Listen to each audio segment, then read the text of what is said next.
Most presentations have an intro, body, and conclusion.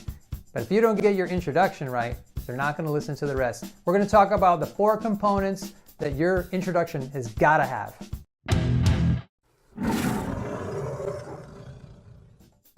My name is Alex Lyon, and I'm here to provide professional development tips to help you increase your impact and take your teams to new levels of excellence.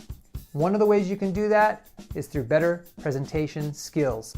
When people look at you present and you do it well, they're going to say, that person's a great leader. So it's important that you work on this. Every introduction has got to do about 4 things in order to really grab people's attention and get them to listen. And I haven't created these 4 items, but I have coached enough people over the years and done enough presentations myself to feel confident that I can pass them on to you. The first step is the attention getter.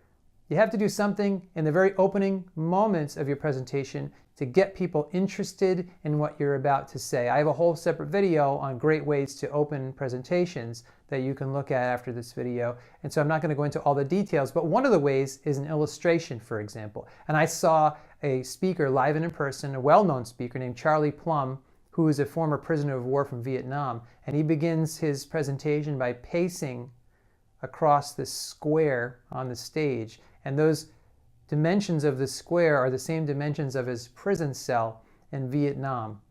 His attention getter only lasts for about a half a minute, but boy, is it a way to draw us into that moment and to make us care about the rest of what he's going to talk about. So the first step is an attention getter.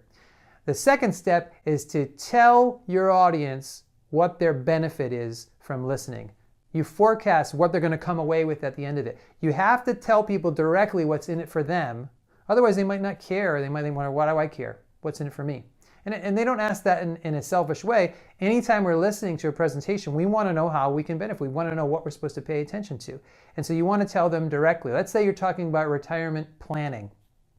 A lot of people are worried about retirement. You might say, by the end of this presentation, you're going to come away with a concrete action plan that you can put into place immediately to ensure a financially secure retirement.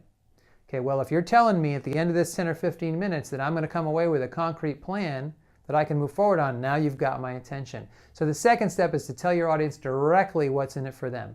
The third step is to say your main point explicitly. This is called a thesis statement in some circles. And it's where you tell people exactly the central theme of what you're about to say.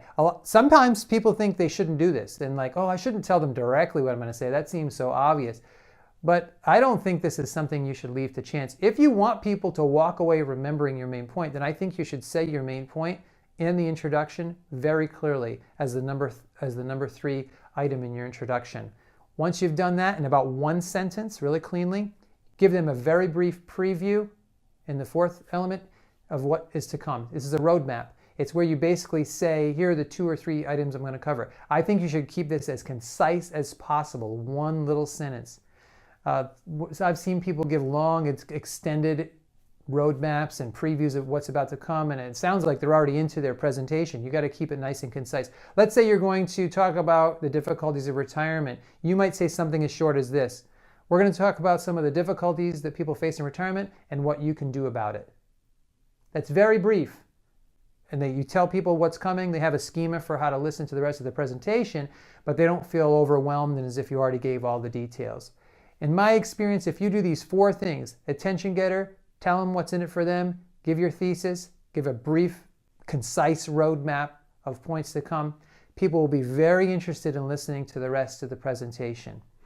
The reason I created Communication Coach, this channel, is to help rising leaders like yourself take your game to the next level. Presentation skills are one of the key ways that you can do that. A good presenter will be seen as a good leader. So if you're interested in ongoing tips about this, then please subscribe to the channel, tune in, make some comments, post some questions below, and let's start a dialogue. So thanks, God bless, and I hope you get to use the tips in this video at your very next opportunity.